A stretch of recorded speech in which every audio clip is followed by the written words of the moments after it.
Hey guys, welcome back to Ashikamat Reviews. Julian here. If you think that this car looks familiar, you're not wrong because we've reviewed the XC60 B6 before. But today, what we have here is the B5 variant. Only question is this just as good?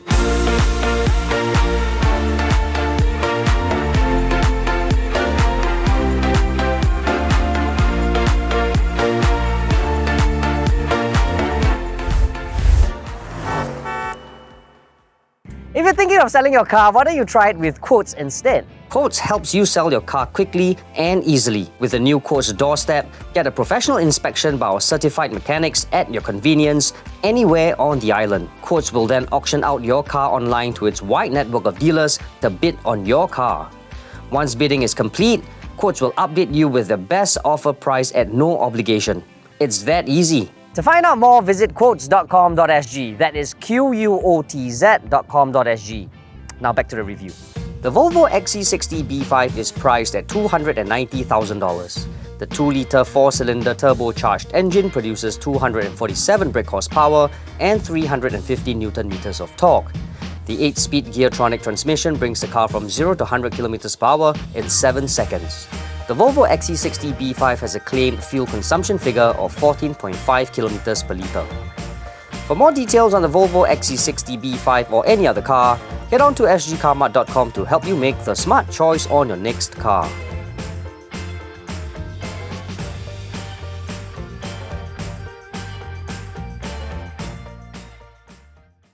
Comparing this to its predecessor, the B5 has got some changes. The grille has been tweaked, so are the headlights and of course the front bumper as well. You have some fake vents here and the fog lights is right here. But all in all, it's a very nice contrast because I kind of like the white color with the all black front. So you get a really nice look. But what hasn't changed is this Thor Hammer daytime running lights. Now this is almost similar to the ones on the EX90 that we saw in Sweden. If you want to know how that opens up nicely, you can click on the pop-up banner right here.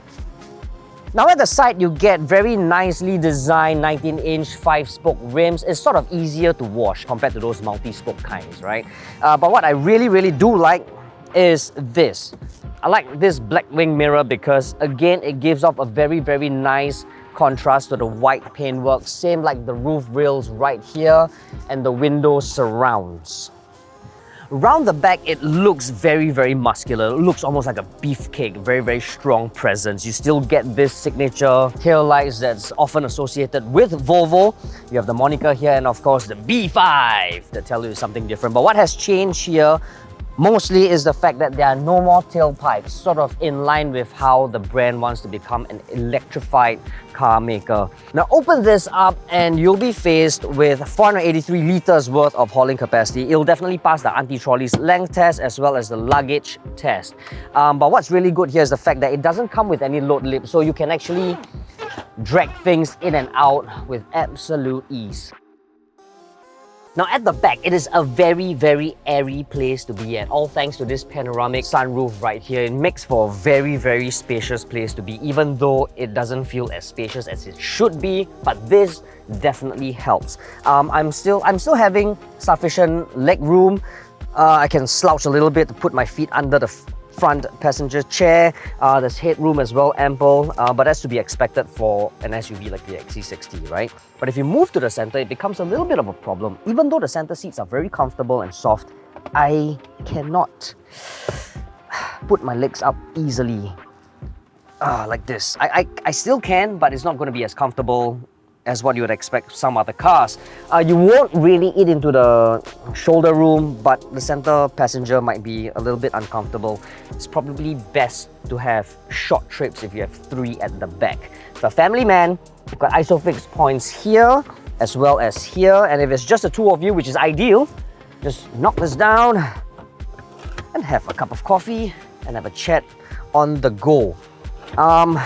Small quibbles. As usual, magazine holder is available here, but I kind of don't like this design. I prefer the whole piece to be leather or, you know, rubber, depending on what the seat comes with. But it definitely gets the job done. Good thing is it comes with aircon, with climate control. It looks very futuristic actually because the climate controls are actually digitalized, so it looks kind of cool in that sense. You get 12-volt socket here. Oh no, sorry, it's not a 12-volt socket. It's a USB-C, two USB-C ports here. You also get aircon vents here and hooks here as well. So you should be feeling very cool on a hot day if you're at the back here. All in all, it's a very comfortable place to be. It feels good, a lot of soft, leathery materials all around, including here as well. So yeah, to the front. Now at the helm, it feels decidedly clean and chic and very modern, and I think it has got a lot to do with the fact that it isn't just a blob of black, right? The color has been broken up with this silver trim right here as well. So it feels very pleasant and bright and airy again. Of course, I'm faced with a multifunctional steering wheel, very typical of Volvo's design. Beyond that is actually a revamped instrument panel. It has been simplified compared to its predecessor, of course. This one here has also been swapped, updated, I would say, updated. It's now powered by Android, so Google Maps comes standard as well. So that's really nice. But what's really, really good about this is it's very, very user-friendly. I mean, everything is, it's like as if you're working on your phone. There's no lag and it's very comprehensive. This sort of allows this whole area to be clean. Of course, you have necessary buttons here like the volume, skip buttons, your hazard lights, all there, but mostly it's going to be here. That's right. Pull this back, you get wireless charging right here. I can just dump my phone here. It's actually a very, very good position because a lot of them actually have their wireless charging pad like inside here. So it's always a difficulty, there's always a bit of difficulty taking your phones in and out. So putting it here is a very, very smart thing. You have cup holders here, small cubby hole here that comes with USB-C ports as well. Auto hold function, which is great. Get this, because it's clean, the ventilated seats function isn't here, it's also on the screen, but it's right below here. So it's very, very usable and very easy to operate. There you go. Elsewhere, everything feels good, smells good. Only question is, can this car drive as good as it looks? Well, it's one way to find out.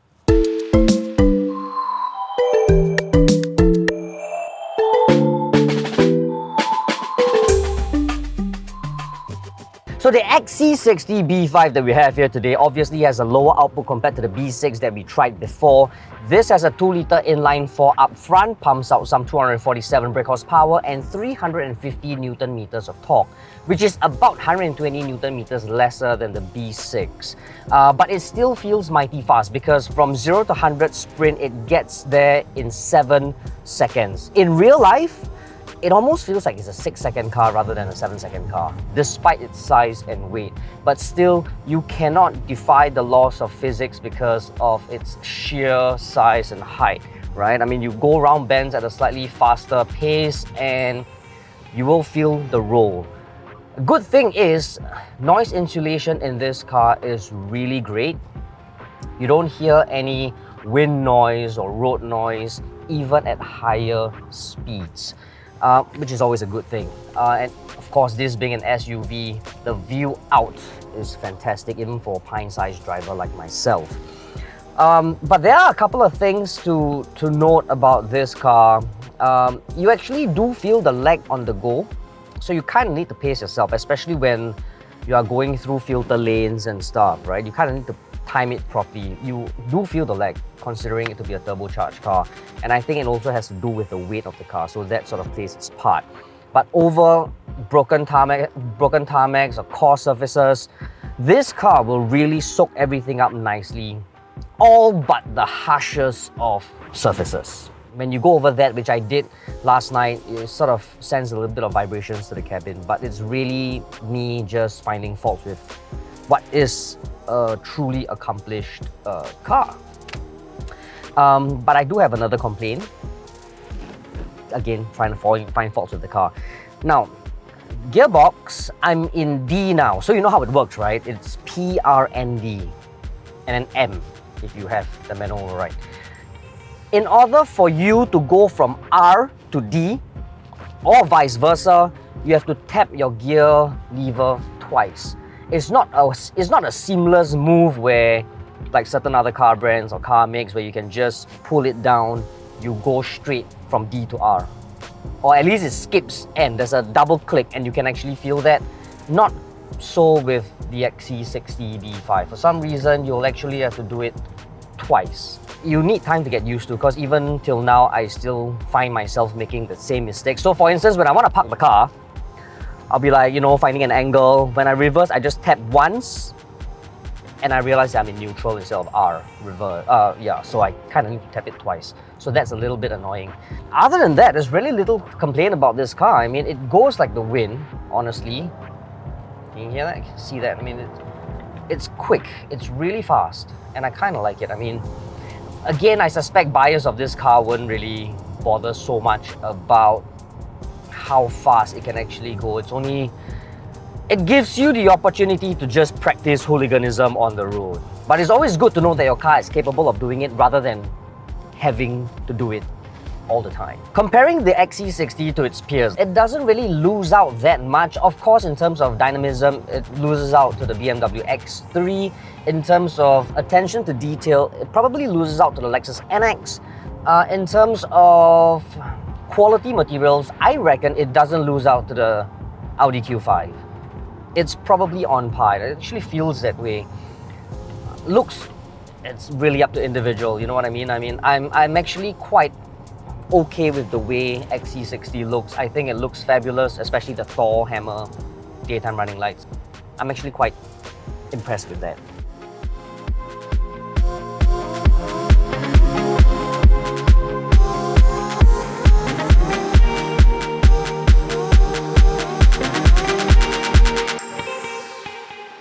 So is the XC60 B5 a will buy, won't buy, or go try? I reckon you should go try this car. It's a really competitive segment. Like I mentioned before, you have a lot of other choices right there. At 290,000, you have choices. There's an X3, which is slightly more expensive. There's an NX. There is a Q5. There's also the Mercedes-Benz GLC. So you kind of need to try out all these cars before deciding, is this car for you? So it's a go try.